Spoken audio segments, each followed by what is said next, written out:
ओम श्री साई नाथाय नमः। ओम श्री साई नाथाय नमः।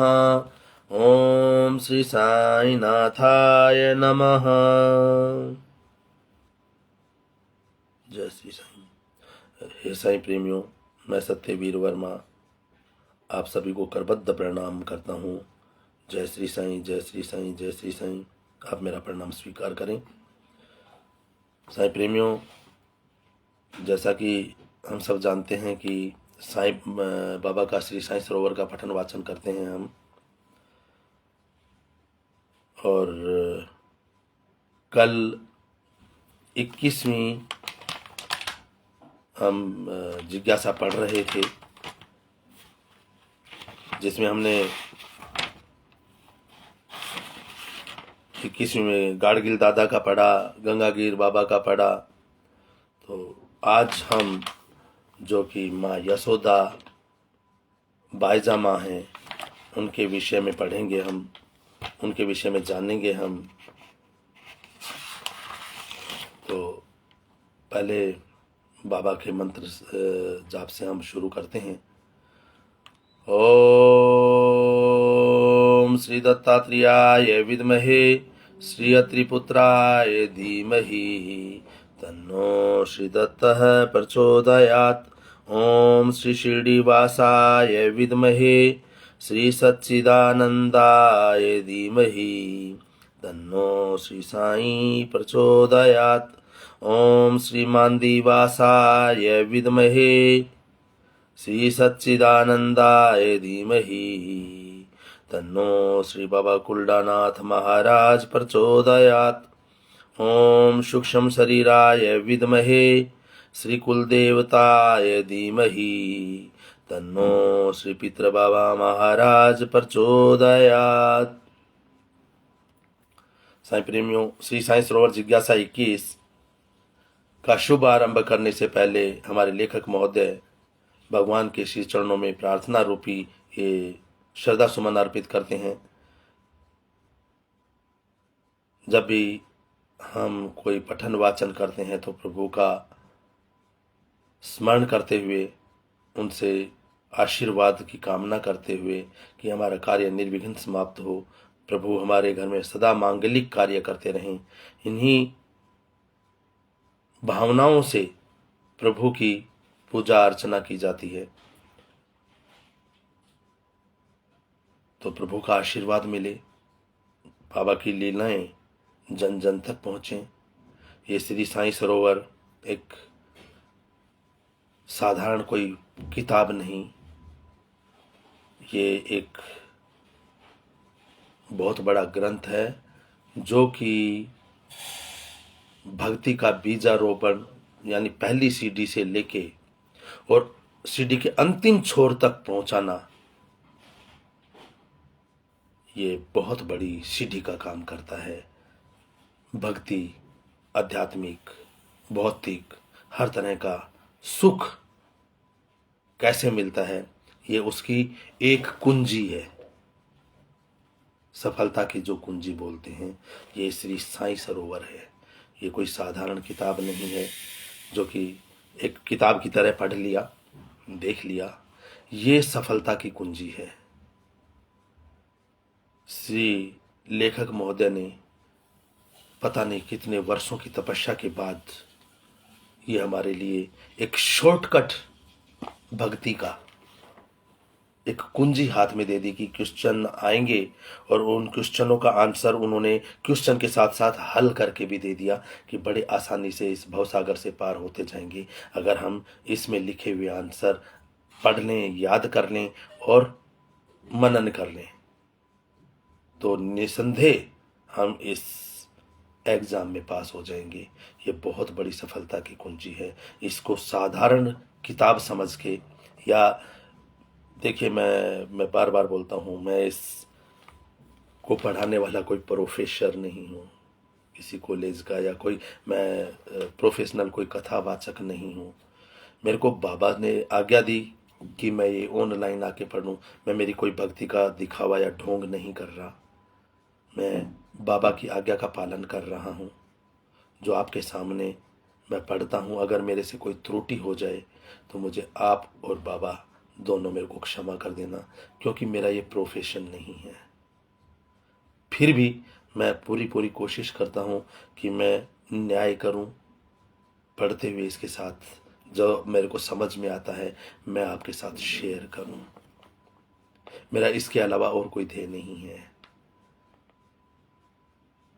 तो प्लीज़ जब आप ये सुने, देखें, मैं देखता हूँ कई बारी कोई एक आधा आदमी आता है, देखा ये फालतू की बातें कर रहा है, वो स्किप करके भी चला जाता है।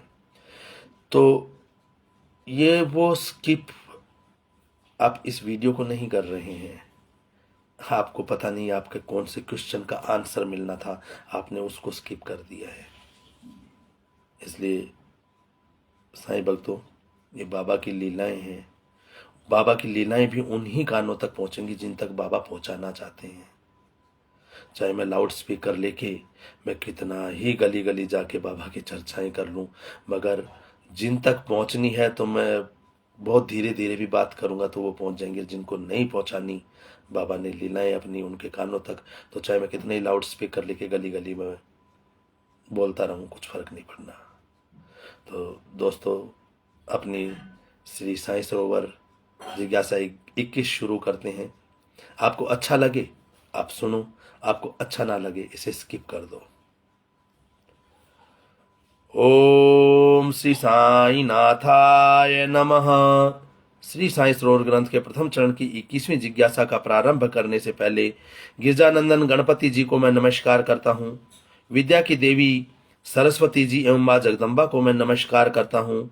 भगवान दत्तात्रेय के प्रत्येक स्वरूप को मैं नमस्कार करता हूँ। मेरे गुरु जी परम पूज्य श्री बापू महाराज टाट को मैं नमस्कार करता हूँ। सच्चिदानंद सत्स्वरूप परम ब्रह्म परमात्मा श्री साईं बाबा को कोटि कोटि वंदन करते हुए उनके चरणों में अपना मस्तक झुकाकर मैं साष्टांग प्रणाम करता हूँ। आज बायजामा के विषय में हम पढ़ेंगे, जो कि ममता की देवी, ममता की मूर्ति और उनकी भक्ति की पराकाष्ठा देखिए कि बाबा को जंगलों में ढूंढ के और बाबा से विनती करना कि बाबा आप खाना खा लो, और जब तक बाबा खाना नहीं खाते थे वो खाना नहीं खाती थी। और कहाँ मिलेंगे बाबा, जंगल में मिलेंगे भी कि नहीं मिलेंगे, ये बाबा की इच्छाओं पे निर्भर करता था। जब बाबा देखते कि भक्त बहुत परेशान हो रहा है तो दर्शन दे देते थे, नहीं तो अपनी समाधि में लीन रहते थे। फिर बाबा ने देखा कि ये भक्त बहुत ही श्रद्धापूर्वक निस्वार्थ भाव से मेरी पूजा अर्चन में लगा हुआ है, तो उन्होंने फिर शिरडी में द्वारका माई में उस मस्जिद में रहना स्वीकार कर दिया। बाबा ने द्वारका माई जो नाम रखा था वो मैंने पहले बताया भी था कि जब भगवान कृष्ण माता रुक्मणी के साथ बैठे हुए थे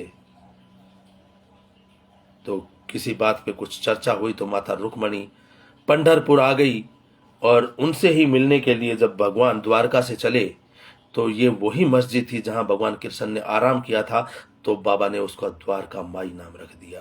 क्योंकि जब द्वापर युग में बाबा जब श्री कृष्ण के रूप में थे तो यहीं आके ठहरे थे, और अब कलयुग में जब वो साईं बाबा रूप में आए हैं तो आज वो द्वारका माई में, इस मस्जिद में द्वारका माई का नाम दिया था, वो ठहरे। बाईजाबाई शिरडी में ममता और भक्ति भाव से भरी बाई रहती थी, उसका नाम था बाईजाबाई। लंबी भुजाओं वाली और गौर वर्ण वाली इस विदुषी बाई ने साईं बाबा के चरणों में वंदन किया। बाईजाबाई प्रेम में इतनी मगन हो गई कि कुछ बोल ही न पाई। मीरा बन गई वो तो। उस जन्म में वो यशोदा माँ थी, आज वो भक्ति में मीरा की तरह ढूंढती घूमती हैं। गंगा गिरबुआ की वाणी सुनकर बाईजाबाई ने साईं बाबा के चरणों में झुककर बारंबार नमस्कार किया। जब गंगागिर ने कहा कि ये तो शिरडी परम सौभाग्यशाली भूमि है जहां पे एक इतना अमूल्य रतन इस शिरडी को मिल गया है, ये भविष्य में तुम्हें इस बात का आभास होगा, तुम जानोगे कि ये हीरा कौन है। अभी शायद तुम्हारी नजर में ये एक पागल फकीर है, पर यही तो है वो जो ब्रह्मांड का मालिक है, जो सृष्टि का रचयिता है, जो सृष्टि का पालन करता है, जो संहार करता है, ये वही तो है। बाईजाबाई ने बाबा के चरण कमल धोए तब ऐसा लग रहा था कि जैसे कि बाबा श्री के प्रेम सागर में जैसे कि अमृत धारा ही बह रही हो। ऐसी मधुर वाणी से बाबा बोले, साईं चरण में जो चित्त समर्पण करता है, ध्यान दीजिएगा बाबा के शब्दों पे,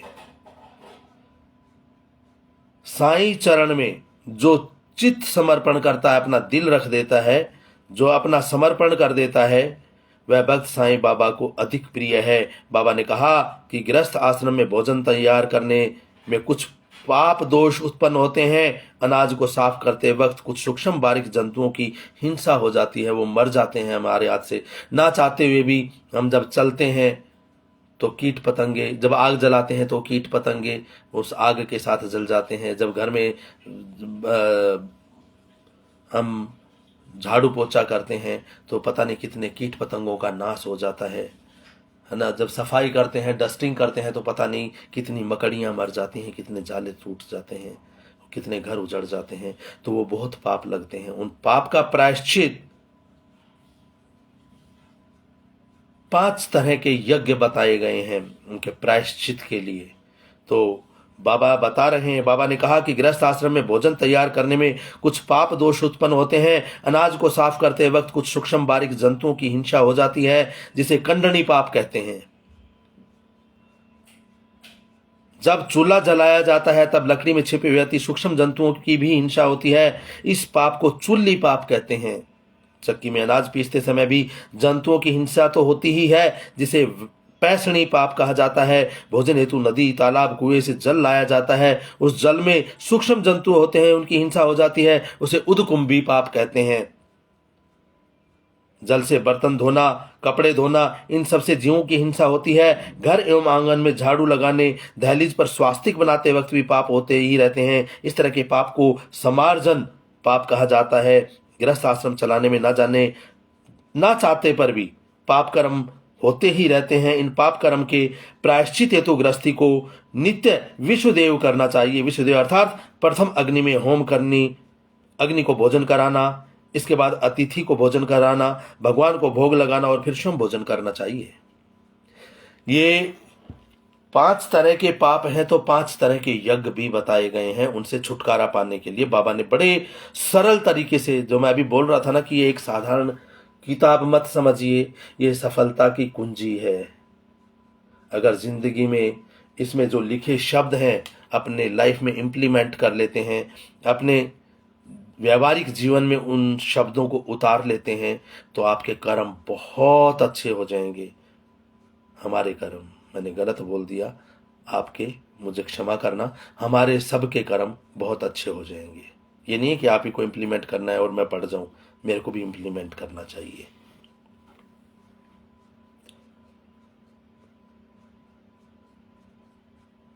जो मनुष्य मुझे, यानी साईं बाबा को, साईं बाबा बोल रहे हैं यहाँ पे, जो मनुष्य मुझे भोजन पानी अर्पण करने के बाद ही भोजन ग्रहण करता है, उनका मैं सदा के लिए ऋणी हो जाता हूं। मैं उनके घर में कभी अन्न वस्त्र की कमी नहीं होने देता। धन धान्य से उनके भंडार भरे रखता हूं मैं। जो भोजन करने से पहले मेरे को याद करता है। एक साईं सचरित्र में चना लीला आई है, इसमें भी लेखक महोदय ने आगे दर्शाया होगा।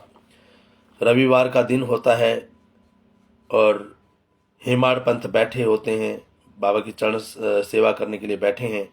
तो उनके कोट की बाह से कुछ चने के दाने नीचे लुढ़क जाते हैं।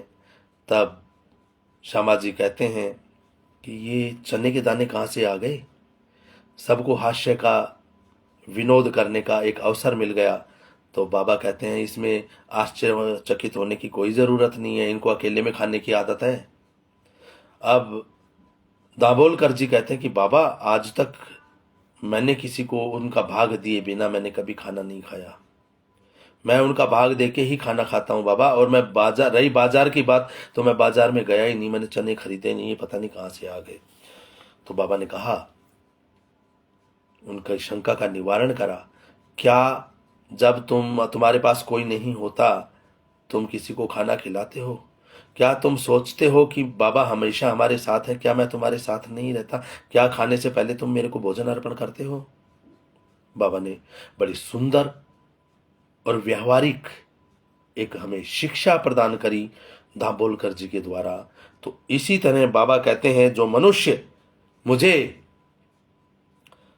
भोजन या खाली पानी भी अर्पण करता है तो मैं उस भोजन या पानी देने वाले का मैं सदा सदा के लिए ऋणी हो जाता हूं और उसके घर में कभी अन्न धन वस्त्र की कभी कमी नहीं होने देता।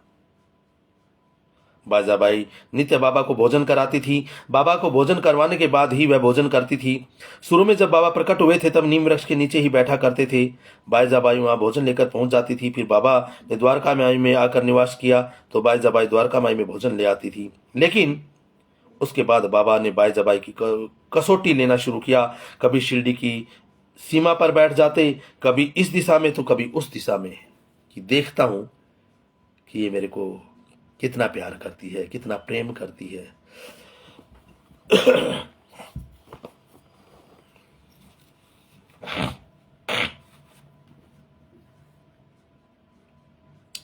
बाबा ने उनकी परीक्षाएं लेना शुरू कर दिया था बाईजामा का।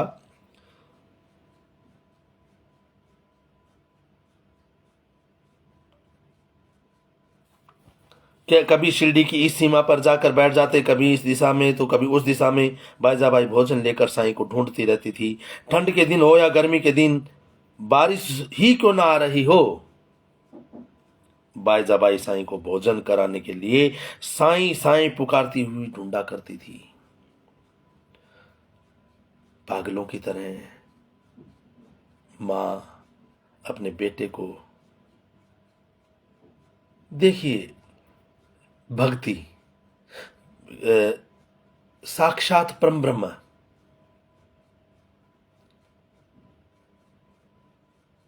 उनको ढूंढने के लिए उनकी भक्त बाईजामा इधर उधर पागलों की तरह ढूंढती थी कि मेरा, और बेटा मानती थी। मां बोलते थे बाईजामा को और बाबा बताते थे कि पिछले जन्म में तू मेरी बहन थी और द्वापर युग में तू मेरी मां यशोदा थी। पता नहीं कितने जन्म और बाबा ने कितने अवतार इस मां से लिए होंगे। और आज इस कलयुग में मां अपने बेटे, अपने राम, अपने कृष्ण को,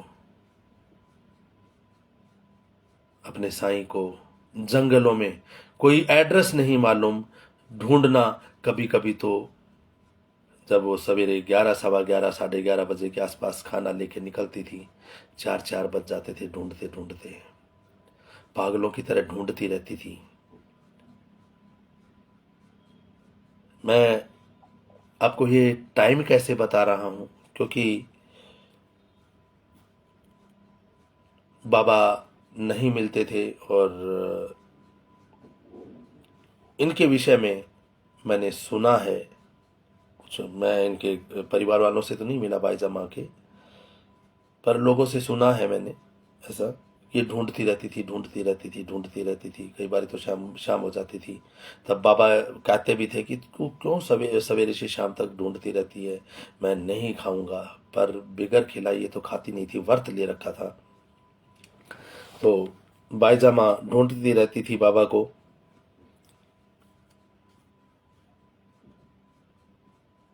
बाई साईं को भोजन कराने के लिए साईं साईं पुकारा करती थी और ढूंढती रहती थी।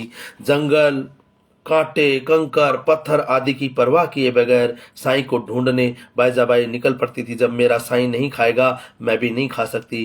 कैसे भी करके वह साईं को ढूंढ लेती और साईं को भोजन कराती। साईं की लीला तो देखो, कभी दिखाई देता तो कभी बाईजाबाई को आवाज लगाकर छुप जाते। आवाज की दिशा में बाईजाबाई जाती तो पीछे से आकर साईं बोलते, अरे माँ भूख लगी है। बाईजाबाई अति प्रेम से साईं को भोजन कराती थी। बाईजाबाई का भाव भी कैसा था। बाईजाबाई बोलती थी, मैं तो मूर्ख और गंवार हूं, मैं साईं आपकी स्तुति भी नहीं करना जानती। मनुष्य उच्च जाति का हो, कितना भी धनवान हो, गुणवान हो, लेकिन भक्तिहीन हो तो मनुष्य बिना पानी भरे बादल जैसा होता है। अरे जो मनुष्य साईं का स्मरण करके भोजन करेंगे उनके घर कभी अन्न वस्त्र की कमी नहीं रहेगी। साईं की लीला अगाध है, अनंत है।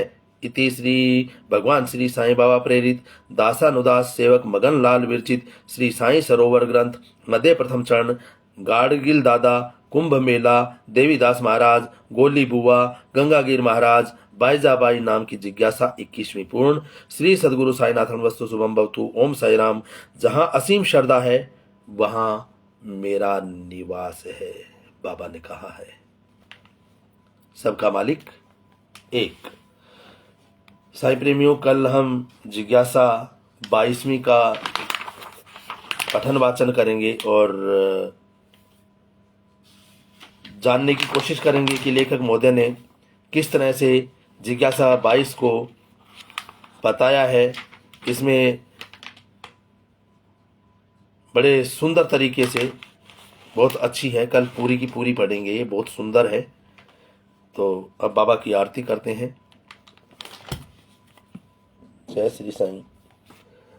आरती साईं बाबा सुख दातार जीवा चरणार जतली त्यावा दासा विसावा भक्ता विसावा। आरती साईं बाबा जाळुणी अनंग सवसरूपी राहे दंग मुमुक्ष जन दावी निज डोळा श्रीरंगा डोळा श्रीरंगा। आरती साईं बाबा जाया मनी जैसा भाव नया तैसा अनुभव दाविशी दया घना ऐसी तुझी ही माव तुझी ही माव।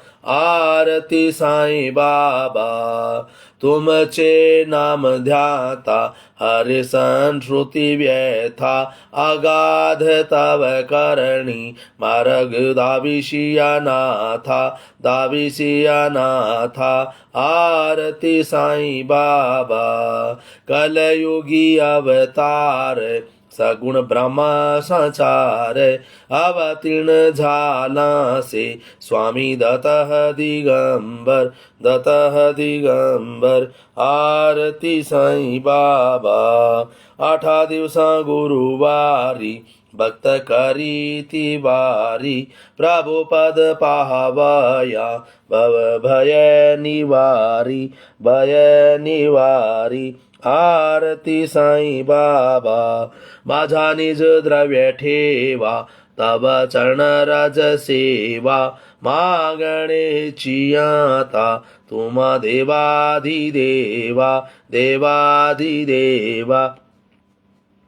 आरती साईं बाबा इच्छित दिन चातक निर्मल तोय निज सुख पाजावे सत्यवीर्या संभाळ आपुली भाक आपुली भाक। आरती साईं बाबा सौख्य दातार जीवा चरणार जतली द्यावा दासा विसावा भक्ता विसावा। आरती साईं बाबा। ओम अनंत कोटि ब्रह्मांड नायक राजाधिराज योगीराज परम ब्रह्म श्री सच्चिदानंद समर्थ सदगुरु श्री साईनाथ महाराज की जय। कर्पूर गौरम करुणावतारम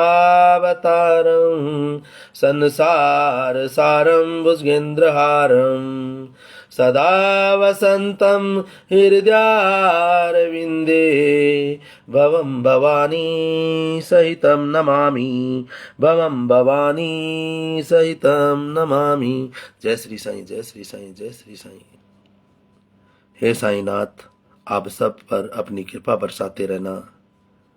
जो आपके भक्त हैं उन पर भी और जो आपके भक्त नहीं हैं उन पर भी आप खूब कृपाएं बरसाना अपनी प्रभु। अब आपका आशीर्वाद आप अपने स्वभाववश सबको देते रहना। आपकी जय हो साईनाथ, आपकी जय हो। इन्हीं दुआओं और भावनाओं के साथ मैं अपनी वाणी को यहीं विराम देता हूँ। मेरे से कोई त्रुटि हो गई हो, मेरे से कोई गलती हो गई हो पठन वाचन में, या कुछ मेरे मुंह से कोई गलत शब्द निकला हो, मैं क्षमा प्रार्थी हूँ, मुझे क्षमा करना। धन्यवाद आप सबका। बाबा आप पर कृपा रखें। शुक्राना आपका भी और बाबा का भी। धन्यवाद।